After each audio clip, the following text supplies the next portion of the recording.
Oke, jadi dari video yang udah saya upload sebelumnya itu masih ada yang bertanya terkait pembuatan laporan di bagian bab 1, apakah perlu dikasih citasi atau tidak. Itu kalau misalkan bab 1 di bagian latar belakang ini kalian ngambil atau ngutip dari suatu jurnal atau dari buku, itu wajib dikasih citasi. Tapi kalau misalkan latar belakang itu kalian buat dengan bahasa atau kalimat kalian sendiri, itu silahkan nggak perlu pakai citasi. Itu yang terkait tujuan juga itu ada yang masih nanya, apakah boleh dari ChatGPT? Itu nggak boleh, karena tujuan udah ada di modul kalian.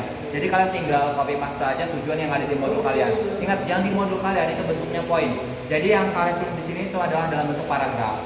Oke. Kemudian untuk yang di bagian bab 2, itu penulisannya bagaimana? Itu masih ada yang tanya ya. Tinggal dibuat aja bab 2, ingat duanya itu menggunakan Romawi, kemudian tinjauan pustaka di bawahnya. Jangan kalian tulis di sampingnya. Sekali lagi ya, karena masih ada aja yang salah. Itu nulis tinjauan pustaka di sampingnya. Ingat, harus banget kalian tulis di bawah. Kalau misalkan kalian masih bingung, kalian tinggal buka aja buku cetak, biasanya ada ya buku itu penulisan bab 1, bab 2 itu bagaimana. Itu. Kemudian untuk poin-poinnya itu tinggal kalian ikutin aja.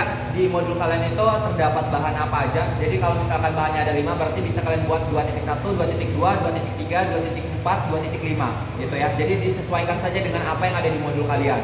Kemudian citasinya juga itu ingat, maksimal itu 10 tahun terakhir 2014.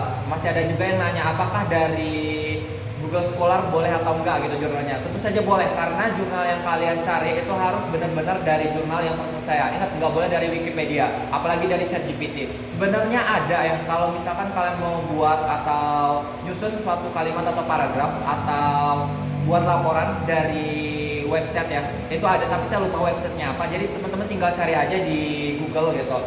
Kalau misalkan nggak mau ngutip dari buku atau dari jurnal, contohnya kayak latar belakang tadi gitu. Kemudian untuk di bagian berikutnya itu ada juga yang nanya apakah boleh ketika di lembar itu masih space-nya kosong gitu ya, itu digabungkan dengan bab yang lain, itu nggak boleh. Contohnya nih, ini kan akhir dari bab 3 ya, di bagian diagram kalian. Ini kan space-nya masih panjang banget ya, atau masih lebar, atau masih luas banget.